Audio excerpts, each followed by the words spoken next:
Welcome once again to my YouTube channel.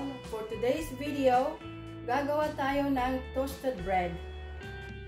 So, umpisahan na natin at ito ang ating kakailanganin: soft melted butter, asukal or sugar, and sliced bread.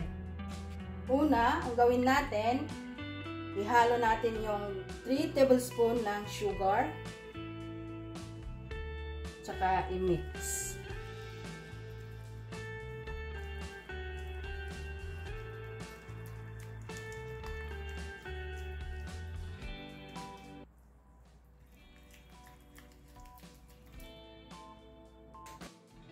Sunod, kunin natin yung oven tray. Ilagay natin yung ating sliced bread.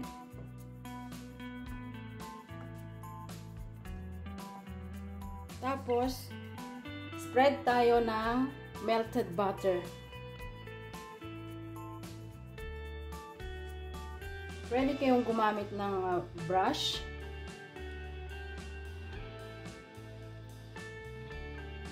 Para di masira ang mga tirang tinapay, i-toasted na lang natin at masarap din itong pang-almusal, samahan natin ng kape.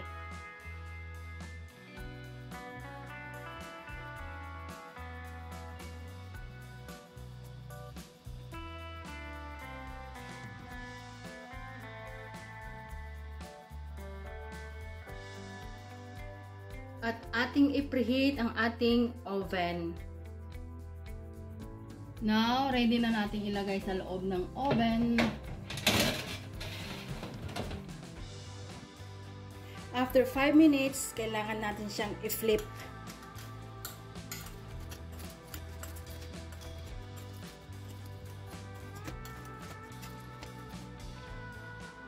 Then, spread tayo ulit ng butter.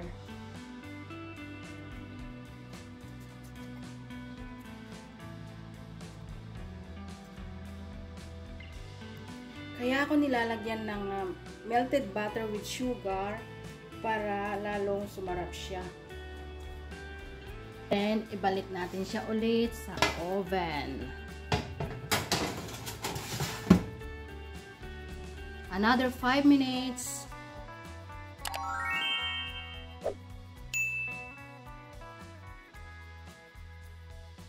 Dito mga kakusina, kailangan nating bantayan at i-check lagi ang ating toasted bread para hindi siya masunog. At kung nakita na ninyong naging golden brown na, pwede na natin siyang ilabas sa oven at ating palamigin. At ayan na nga, ready ng ating toasted bread. Ito na ang ating toasted bread. Ang ganda ng pagka-golden brown niya. Hindi siya sunog. So, ang gawin natin, palamigin natin siya. Pag malamig na, ilagay na natin siya sa ating basket.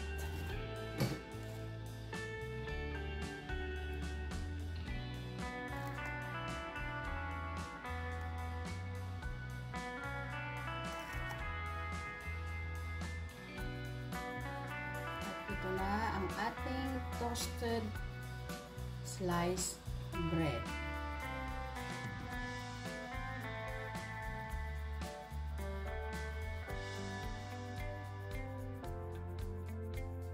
At para patunayan ko sa inyo na ito nga ay tostado at crunchy.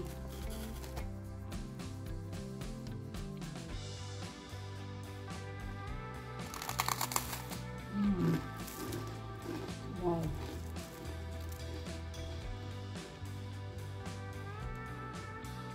Ang ganda ng pagkakatostado at ang ganda rin ng kanyang texture.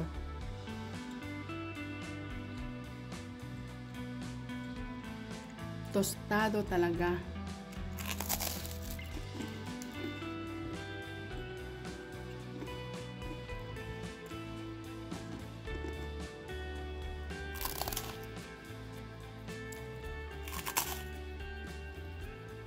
The perfect bite. Thank you for watching. Until next time.